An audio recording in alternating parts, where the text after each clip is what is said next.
Pada materi kali ini, kita masih membahas bab 1 kolonialisme dan imperialisme di Indonesia. Submateri yang akan kita bahas yaitu tentang VOC. Mari kita lanjutkan. Latar belakang berdirinya VOC. Pada awalnya, antar perusahaan dagang orang-orang Belanda terjadi persaingan yang sangat ketat.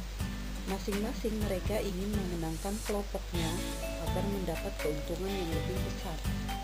Kenyataan tersebut kemudian mendapatkan perhatian khusus dari pihak pemerintah dan parlemen Belanda, karena persaingan antar posisi dagang juga merugikan kerajaan Belanda. Terkait dengan itu, maka pemerintah dan parlemen Belanda pada tahun 1598 mengusulkan agar antar kongsi dagang bekerja sama membentuk sebuah perusahaan dagang yang lebih besar. Maka usulan itu direalisasikan, yakni tepatnya pada tanggal 20 Maret 1602 secara resmi dibentuklah Kongsi Dagang Belanda di Nusantara yang dikenal dengan VOC atau Perserikatan Maskapai Perdagangan Hindia Timur, atau yang sangat familiar dikenal dengan Kongsi Dagang Hindia Timur. VOC dipimpin oleh Heren Jabertin. Kemudian VOC merupakan perusahaan Belanda yang memiliki monopoli untuk aktivitas perdagangan di Asia. Jadi pada awalnya VOC ini didirikan dengan harapan Belanda memperoleh keuntungan yang lebih besar. Terkait dengan kepemilikan saham VOC, yaitu ada 17 provinsi di Belanda yang turut serta di dalamnya. Kemudian tadi untuk pemimpinan VOC itu dipimpin oleh Dewan ke-17 dan mereka bermarkas besar di kota Amsterdam. Tujuan berdirinya VOC yaitu antara lain untuk mencari keuntungan sebanyak-banyaknya, kemudian untuk menghindari persaingan yang tidak sehat antar sesama kongsi dagang Belanda, kemudian untuk memperkuat kedudukan posisi Belanda dalam menghadapi Portugis dan Spanyol, karena pada saat itu yang kita ketahui bukan hanya Belanda yang tertarik terhadap rempah-rempah yang ada di Indonesia, tapi jauh sebelum Belanda ada Portugis dan Spanyol yang sudah datang di Indonesia. Kemudian mereka juga melakukan perdagangan di Indonesia, sehingga untuk memperkuat kedudukan Belanda terhadap Portugis dan Spanyol, mereka mendirikan tadi fungsi dagang. Berikutnya, menghindari persaingan antar para pedagang Belanda itu sendiri, karena sebelum VOC dibentuk, antar sesama orang Belanda, sesama pedagang Belanda, mereka saling bersaing, sehingga persaingan itu bisa saja menimbulkan persaingan yang tidak sehat. Kemudian adanya persaingan yang seperti itu ternyata memberikan dampak terhadap pemerintah Belanda sendiri, dan dikhawatirkan bukan malah menguntungkan tetapi merugikan. Berikutnya, memperkuat posisi Belanda sehingga dapat melaksanakan monopoli rempah-rempah. Nanti kita akan lihat bagaimana monopoli rempah-rempah yang dilakukan oleh VOC. Kemudian membantu pemerintah Belanda dalam bidang keuangan. Jelas sekali di sini dengan berdirinya VOC, maka pemerintah Belanda berharap beroleh keuntungan yang jauh lebih besar. Berikutnya, menjalankan pemerintahan sebagai wakil pemerintah Belanda di Hindia Timur. Artinya apa? Mewakili pemerintahan Belanda di wilayah atau di kawasan Hindia Timur. Yang dimaksud Hindia Timur itu adalah di kawasan Indonesia itu Indonesia dikenal dengan sebutan Hindia Timur. Mari kita lihat gubernur jenderal yang pernah memerintah VOC. Yang pertama yaitu ada Gubernur Jenderal Peter Both. Pada masa pemerintahannya, pusat kedudukan VOC di Ambon. Kemudian Peter Both merupakan peletak dasar penjajahan VOC di Indonesia. pemerintahannya dari tahun 1602 hingga 1614. Cukup lama ya pemerintahannya, kita bisa lihat dari rentang waktu ini. Kemudian Peter Both memindahkan pusat kedudukan VOC ke Jayakarta. Alasannya, Jayakarta merupakan kota strategis dan mudah menyingkirkan Portugis yang berkedudukan di Malaka. Untuk Jayakarta, saat ini kota Jayakarta dikenal sebutan dengan kota Jakarta. Beberapa tahun kemudian, East India Company atau Kongsi Dagang Inggris diizinkan mendirikan kantor dagang di kota Jayakarta, sehingga terjadi persaingan antara VOC dan EIC.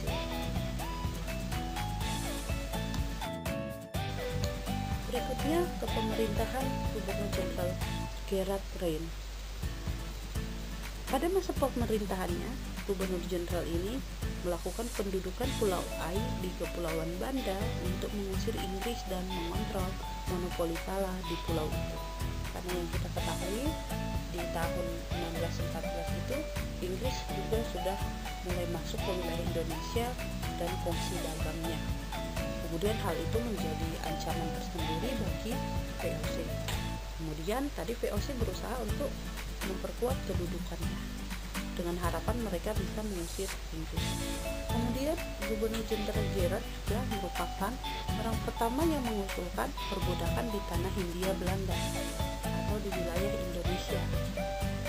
Pada tahun 1615, dia mengirimkan sejumlah besar orang Maluku, orang Ambon dan Banda untuk dikirim ke Banten dan ke Jayakarta. Nah, orang-orang tersebut dikirim untuk dijadikan budak. Nah, mengapa mereka melakukan hal itu?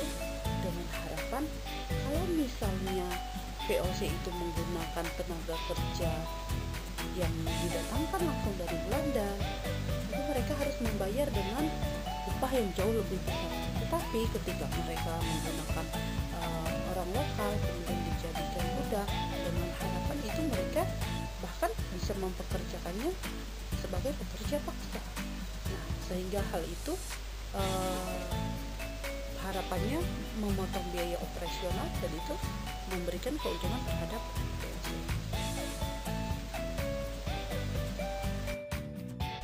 Berikutnya, masa pemerintahan Gubernur Jenderal Reyne. Pada masa pemerintahannya, ia melakukan peperangan dengan pihak asing seperti bertempur dengan Spanyol di Teluk Manila dan mencegah mendaratnya Inggris di Banten dan di Maluku. Mengapa ia memperkuat kedudukan di Maluku? Karena seperti yang kita ketahui, Maluku itu merupakan kawasan strategis dan merupakan pusat dari rempah. Kemudian, mengapa ia juga melarang Inggris untuk mendarat di Banten? Karena saat itu Banten berdekatan dengan kota Jayakarta atau kota Jakarta yang sekarang, sehingga Banten ini merupakan wilayah yang cukup strategis. Sehingga itu ia harus mengamankan kedudukan kedua tersebut. Dan kedua, melawan intervensi Inggris yang akan menguasai perdagangan di Maluku. Jelas, VOC tidak ingin ada kongsi dagang lain menguasai perdagangan di Maluku. Karena tadi Maluku merupakan pusat dari rempah-rempah. Nah, hal itu ia lakukan karena VOC pada dasarnya memang mereka menjalankan monopoli perdagangan. Berikutnya, tindakan yang dilakukan beliau yaitu juga ia merupakan orang pertama yang mengkritik kebijakan petinggi VOC yang ada di negeri Belanda. Apa yang ia kritik yaitu tentang hongi totem atau pelayaran hongi. Nah, jadi saat itu ada istilah pelayaran hongi. Apa itu pelayaran hongi? Yaitu pelayaran pantai yang dilengkapi dengan angkatan perang untuk mengawasi para pedagang Maluku supaya tidak menjual rempah-rempah kepada pedagang lain. Jika mereka melakukan hal itu, maka pedagang Maluku akan mendapat hukuman berat dari VOC. Jadi, seperti yang kita ketahui tadi, Inggris kan juga mulai menguasai Indonesia. Nah, VOC ini tidak ingin adanya pedagang Maluku menjual rempah-rempahnya kepada Inggris, karena harus menjadi milik atau kepemilikan dari VOC. Sehingga jika pedagang Maluku menjualnya kepada pedagang lain selain Belanda, maka mereka akan mendapat hukuman.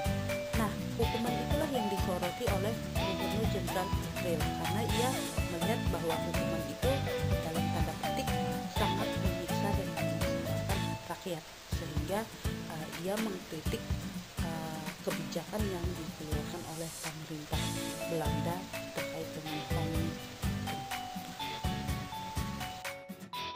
Berikutnya, masa pemerintahan Gubernur Jenderal JP. JP pun diangkat menjadi Gubernur Jenderal VOC pada tahun 1619, yaitu menggantikan Jenderal Rel. Pada masa VOC di bawah kepemimpinan JP Kuhn, terjadi persaingan kongsi dagang VOC dan EIC. Kemudian untuk memenangkan persaingan tersebut, JP Kuhn mendirikan benteng Batavia.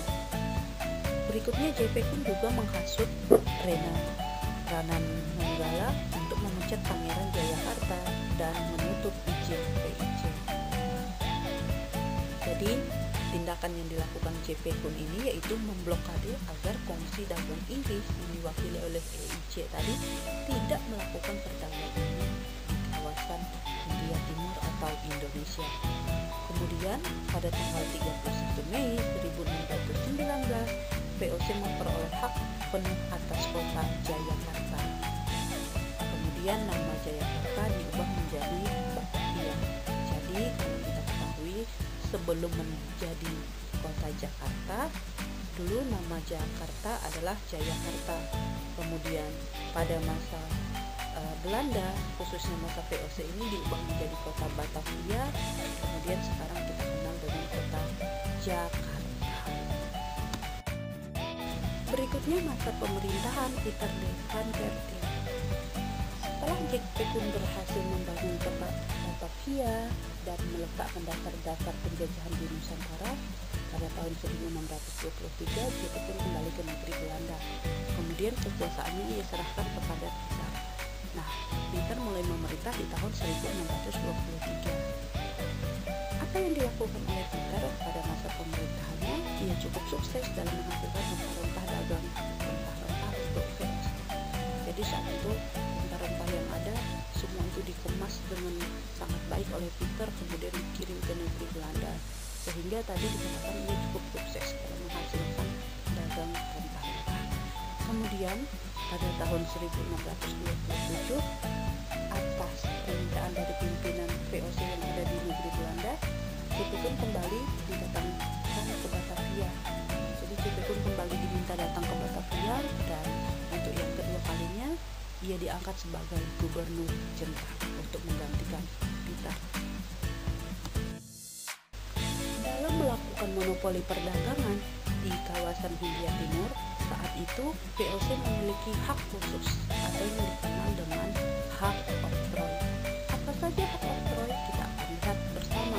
Ada hak monopoli perdagangan, hak untuk mengadakan perjanjian dengan negara lain, hak untuk memerintah daerah di luar Belanda, hak untuk membentuk tentara dan mendirikan benteng, hak mengeluarkan dan mengedarkan mata uang, hak mengumumkan perang, dan hak untuk mengangkat pegawainya. Jadi dengan adanya hak-hak khusus ini, maka ini memperkuat kekuasaan VOC. Berikut ini merupakan contoh-contoh hak khusus tadi yang dimiliki oleh VOC. Misalnya hak untuk monopoli perdagangan, kemudian hak untuk mendirikan tadi angkatan perang. Ini merupakan gambaran hak. Berikut ini gambaran hak untuk mengadakan perjanjian dengan negara lain, seperti kita lihat pada surat ini. Kemudian hak untuk mengeluarkan dan mengedarkan mata uang. Jadi ini adalah mata uang VOC. Dalam melaksanakan monopoli perdagangan di Nusantara, ada kebijakan-kebijakan khusus yang saat itu diterapkan oleh VOC. Ada 5 kebijakan, yaitu ada pembebasan, ada ekstirpasi, ada konvenience, ada vertical leverenti, dan ada danger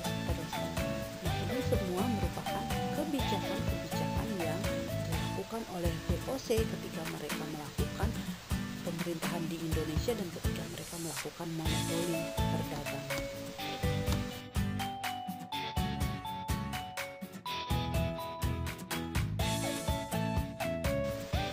Berikut merupakan penjelasan terkait dengan faktor yang menyebabkan VOC mengalami kemunduran. Yang pertama, VOC sebagai badan dagang untuk pemerintah daerah yang luas tidak dapat dipertahankan lagi. Kedua, korupsi yang merajalela. Kemudian ketiga, saingan dengan Komisi Dagang Inggris turut memberikan andil terhadap bubarnya VOC. Kemudian keempat, pegawai VOC yang tidak cakap, yang tidak ahli lagi seperti pegawai-pegawai di masa sebelumnya. Kemudian kelima, sistem monopoli dikatakan sudah out of date atau sudah kadaluarsa karena saat itu sudah ada paham liberalisme yang berkembang di wilayah-wilayah Eropa. Kemudian VOC mengeluarkan anggaran belanja yang cukup besar untuk memelihara tentara dan pegawainya, terutama di Jawa dan Madura. Mengapa? Karena pada saat itu terjadi peperangan di wilayah Jawa untuk melawan kekuasaan VOC, sehingga mau tidak mau, suka tidak suka, VOC harus memperkuat kedudukannya, sehingga anggaran-anggaran keuangan itu banyak diserap untuk melakukan peperangan. Hal itu ternyata juga membuat kondisi kas VOC kemudian semakin merosot. Berikutnya, tidak berjalannya penyerahan wajib yang dikenal dengan Treasurer's Reserve. Tadi kas VOC kosong karena semua keuangan itu untuk memenuhi biaya perang. Kemudian pemasukannya tidak ada. Hal itu juga kemudian membuat kondisi keuangan VOC menjadi semakin merosot. Sehingga pada tanggal 31 Desember 1799 VOC dibubarkan. Setelah mendengarkan penjelasan singkat terkait kedudukan VOC di Indonesia, sekarang ada aktivitas yang harus kalian lakukan. Pertama, carilah informasi terkait dengan kebijakan VOC di Indonesia. Ada 5 kebijakan tadi. Kemudian berikan penjelasan berdasarkan pemahaman kalian masing-masing terkait dengan kebijakan VOC. Kedua, carilah informasi terkait dengan Museum Fathaillah. Kemudian jelaskan hubungan museum tersebut dengan VOC. Tugas ini dilakukan dan dicatat di buku catatan masing-masing. Terima kasih sudah menyimak penjelasan untuk pembelajaran kali ini. Kita bertemu kembali dalam video berikutnya di pembelajaran yang akan datang. Selamat bekerja dan salam sehat selalu.